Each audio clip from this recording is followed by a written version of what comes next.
स्वागत है आप सभी का इंग्लिश ग्रामर की क्लास के अंदर।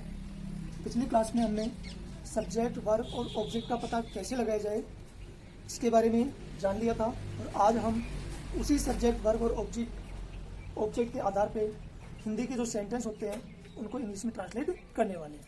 तो शुरुआत करते हैं अपन प्रेजेंट सिंपल टेंस से। इसको हिंदी में वर्तमान साधारण काल कहते हैं। इसकी कुछ पहचान है, जैसे ता है, ती है, ते है, ता हूँ, ती हूँ आदि इस प्रकार के जो शब्द है प्रेजेंट सिंपल टेंस के सूचक होते हैं। और जब ये शब्द आ जाते हैं तो हमें वाक्य प्रेजेंट सिंपल टेंस के अंदर बनाना होता है। अब वाक्य प्रेजेंट सिंपल टेंस के अंदर कैसे बनाया जाए, तो मैं पहले ही बता चुका हूँ कि हमें जो सेंटेंस बनाना होता है वो सब्जेक्ट, वर्ब प्लस ऑब्जेक्ट को लेकर बनाना होता है, और ये इसी क्रम में चलते हैं। पहले सब्जेक्ट आता है, फिर वर्ब आती है और फिर ऑब्जेक्ट आता है। तो सब्जेक्ट, वर्ब, ऑब्जेक्ट का पता लगाना तो हमने पहले सीख लिया था। अब आगे बढ़ते हैं। जैसे 4 प्रकार के सेंटेंस बनेंगे प्रेजेंट सिंपल टेंस के अंदर। पहला लेते हैं अफर्मेटिव सेंटेंस।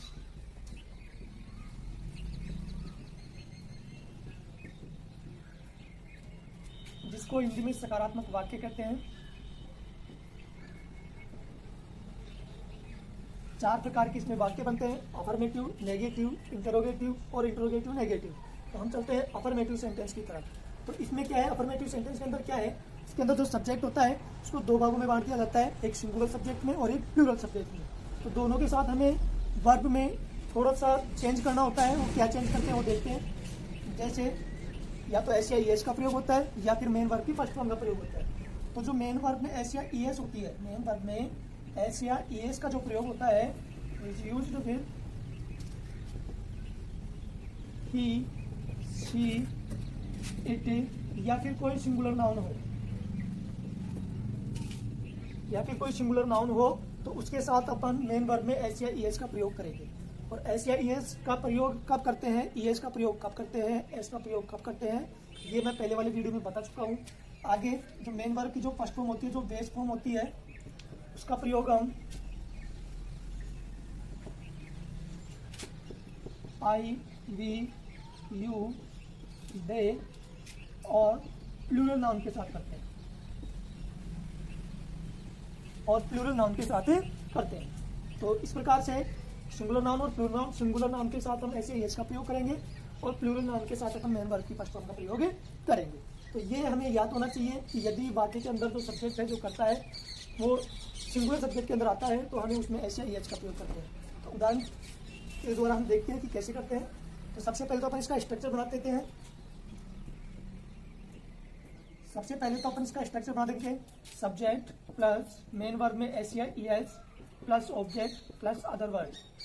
दूसरा इसका स्ट्रक्चर बन जाएगा सब्जेक्ट प्लस मेन वर्ब की केवल और केवल फर्स्ट फॉर्म होती है प्लस ऑब्जेक्ट प्लस कोई अदर वर्ड। इस प्रकार से ये 2 स्ट्रक्चर बन जाएंगे। यदि सिंगुलर सब्जेक्ट आता है तो हमें ऐसे ऐसा प्रयोग करके वाक्य बनाना है, प्लूरल सब्जेक्ट आता है तो मेन वर्ब की फर्स्ट फॉर्म का प्रयोग करते हुए हमें वाक्य बनाना है। देखते हैं हम वाक्य बनाते हैं। जैसे मैं यहाँ पे वाक्य लिखता हूँ, सीता खाना पकाती है।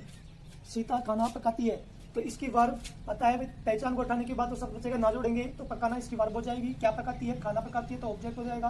कौन पकाती है, सीता पकाती है, तो ये सब्जेक्ट हो जाएगा। जैसे हम इसको बनाएंगे तो इसका सब्जेक्ट सीता है, तो सीता जो है एक सिंगुलर नाउन है, और जो सिंगुलर नाउन जब हो जाता है तो सिंगुलर नाउन के साथ अपन एस या ई एच का प्रयोग करते हैं। तो सीता वर्ब हो जाएगी इसकी कुक, इसमें जोड़ देंगे अपन एस, और बच गया फूड, खाना। दूसरा वाक्य लेते हैं, वे दौड़ते हैं। अब इसके अंदर देखेंगे कौन दौड़ते हैं, दौड़ना ते है तो पहचान हो गई, दौड़ ना जोड़ेंगे, दौड़ना सब्जेक्ट वर्ब हो जाएगा, और कौन दौड़ते हैं, वे दौड़ते हैं तो सब्जेक्ट हो जाएगा। अब इसको हम बनाते हैं, इसके अंदर कोई ऑब्जेक्ट नहीं दिया गया है, तो सबसे पहले वे को लिखेंगे यहाँ पे, तो हो जाएगा दे, वर्ब है दौड़ना, रन। अब इसमें हमने ना एस लगाया ना ई एस लगाया, क्यों, क्योंकि ये जो सब्जेक्ट है इसका ये प्लूरल है, और जब प्लूरल होता है तो प्लूरल के साथ हम केवल और केवल मेन वर्ब की फर्स्ट फॉर्म का प्रयोग करते हैं। तो इस प्रकार से हमें वाक्य बनाने हैं। अब अपन चलते हैं नेगेटिव सेंटेंसों की तरफ।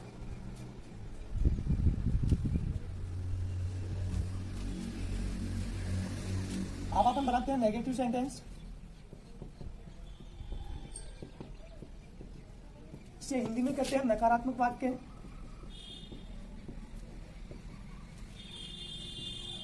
नकारात्मक वाक्य से कहते हैं अब ये ध्यान देना है, नकारात्मक मतलब वो वाक्य जिनमें नहीं शब्द आ जाता है वो नेगेटिव हो जाते हैं, और नेगेटिव वाक्य जब भी आते हैं अपने साथ में एक हेल्पिंग वर्ब का प्रयोग जरूर करवाते हैं। इसके अंदर हेल्पिंग वर्ब अपने पास आ जाती है, हेल्पिंग वर्ब, इसको हिंदी में कहते हैं सहायक क्रिया।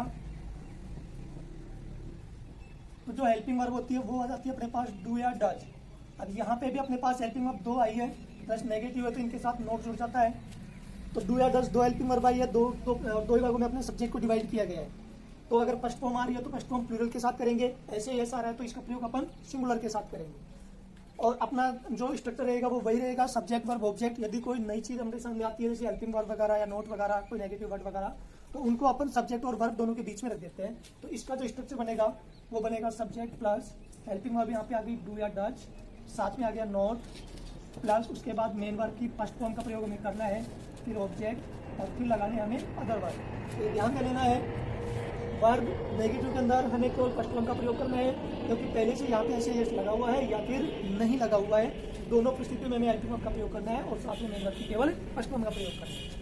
तो इसका वाक्य अपन बनाते हैं, जैसे वह मंदिर नहीं जाती है, इसको अपन बनाएंगे तो यह पहचान हो गई, जाना इसकी वर्ब हो जाएगी। नहीं आ रहा है तो ये नेगेटिव वर्ड है तो नोट इसका हो जाएगा, कहाँ नहीं जाती, मंदिर नहीं जाती, तो ये इसका ऑब्जेक्ट हो जाएगा। और कौन नहीं जाती, सीता, वह नहीं जाती, तो इसका सब्जेक्ट हो जाएगा। तो जब हम इसको बनाएंगे तो वह लड़की है तो सी हो जाएगा। अब सिंगुलर है तो डू या डज में से हमें क्या उठाना है, डज उठाना है, तो सी डज, साथ में नोट है, वर्ब है गो टू, और उसके अपना मंदिर टेम्पल। इस प्रकार से वाक्य बन जाएगा, वह मंदिर नहीं जाती है, she does not go to temple. वे नहीं दौड़ते हैं, वे नहीं दौड़ते हैं, इसको यदि अपन बनाते हैं तो दौड़ना वर्ब हो जाएगी, ते पहचान, नहीं नेगेटिव है तो नोट आ जाएगा, और कौन नहीं देर दौड़ते, वे नहीं दौड़ते, तो ये इसका सब्जेक्ट हो जाएगा। इसको हम बनाएंगे तो दे, साथ में एक डू आ जाएगा क्योंकि प्लूरल सब्जेक्ट हो गया, नॉट रन, ये इसका वाक्य बन जाएगा। आगे हम पढ़ते हैं इंटरोगेटिव सेंटेंस में।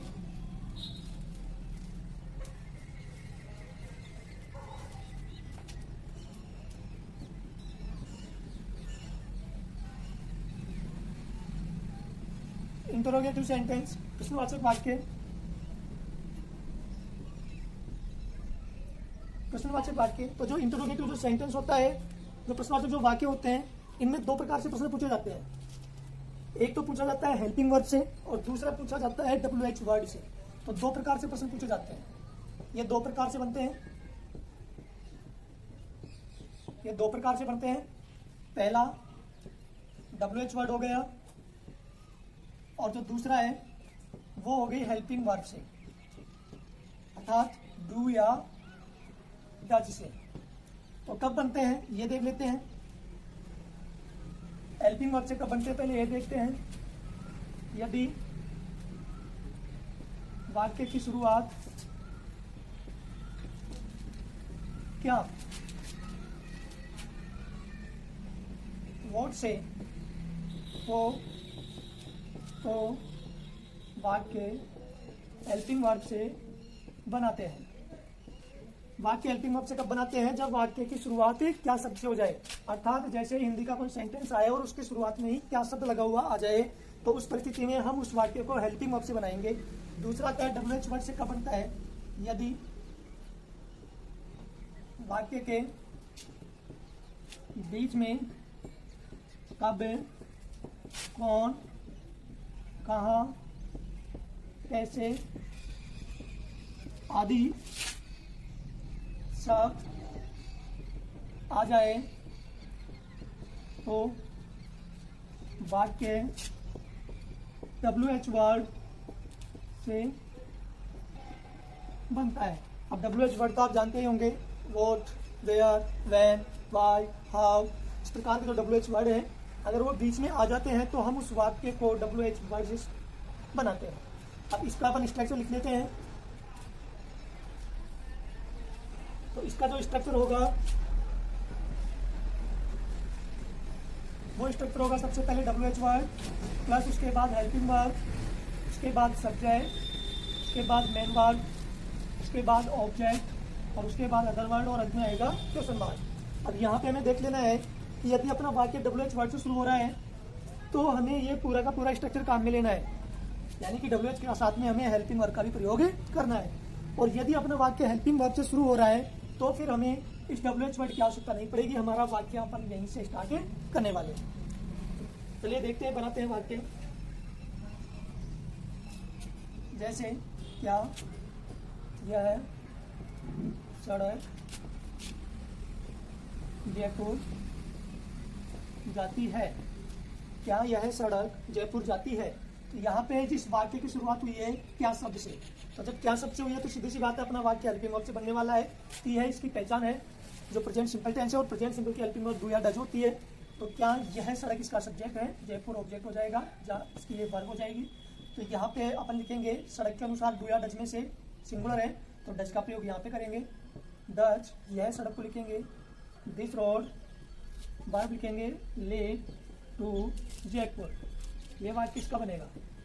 दूसरा वाक्य लेते हैं, वह गाना क्यों गाती है, वह गाना क्यों गाती है।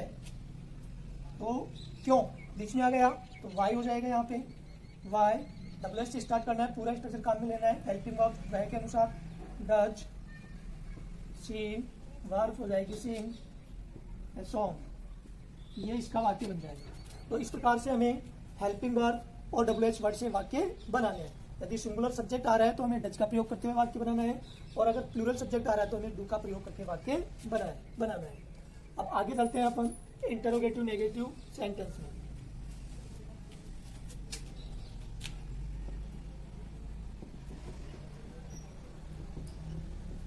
इंटरोगेटिव नेगेटिव सेंटेंस, प्रश्नवाचक नकारात्मक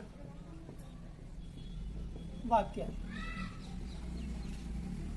ये भी वही दो प्रकार से बनता है जैसे अभी अपने अभी बनाया है यहाँ पे इंटरोगेटिव, सेम उसी प्रकार से बनेगा। केवल एक नया वर्ड इसमें ऐड हो जाएगा नेगेटिव, क्योंकि उसमें नेगेटिव नहीं था, वो केवल इंटरोगेटिव सेंटेंस था इंटरोगेटिव। अब ये इंटरोगेटिव नेगेटिव सेंटेंस है, तो केवल नेगेटिव के लिए हम केवल एक नोट का इस्तेमाल इसमें करेंगे। इसका स्ट्रक्चर ये भी वही दो प्रकार से बनेगा WH हेल्पिंग वर्ब से। तो इसका स्ट्रक्चर देखते हैं, इसका स्ट्रक्चर बनेगा WH word plus helping verb plus subject plus note plus main verb plus object और फिर अदर वर्ड और अंत में क्वेश्चन मार्क। जैसे राम विद्यालय क्यों नहीं जाता है, राम विद्यालय क्यों नहीं जाता है। तो बीच में आ गया क्यों, यानी कि WH वर्ड, और WH वर्ड क्यों को कहते हैं वाई। तो वाई हेल्पिंग वर्ब डू या डज में से राम के अकॉर्डिंग लेंगे, तो does why does Ram subject हो जाएगा, नॉट लिखेंगे, वर्ब लिखेंगे गो टू स्कूल और अंत में क्वेश्चन मार्क। WH वर्ड से बन गया क्योंकि क्यों बीच में आया तो WH वर्ड से बनेगा। सब्जेक्ट राम हो जाएगा, जाना इसकी वर्ब हो जाएगी, ये नहीं है तो ये नोट में बदल जाएगा, विद्यालय इसका ऑब्जेक्ट हो जाएगा, और फिर इस क्रम में हमें इनको उठा के रखना है और अपना वाक्य बनके तैयार हो जाएगा। एक और लिख देते हैं, क्या वह गाना नहीं गाती है, क्या वह गाना नहीं गाती है। तो क्या से वाक्य की शुरुआत हुई है तो मतलब हेल्पिंग वर्ब से हमें शुरुआत करनी है, तो सब्जेक्ट के अनुसार हमें हेल्पिंग वर्ब लेनी है। वह लड़की है तो सी सिंगुलर है तो इस वजह से यहाँ पे हो जाएगा डज, सी नेगेटिव है तो नॉट, गाना सिंग सॉन्ग और अंत में क्वेश्चन मार्क। तो इस प्रकार से हमें प्रेजेंट सिंपल टेंस के जो वाक्य होते हैं उनको अपन आसानी से इंग्लिश में ट्रांसलेट कर सकते हैं। मिलते हैं नेक्स्ट क्लास में, धन्यवाद, थैंक यू।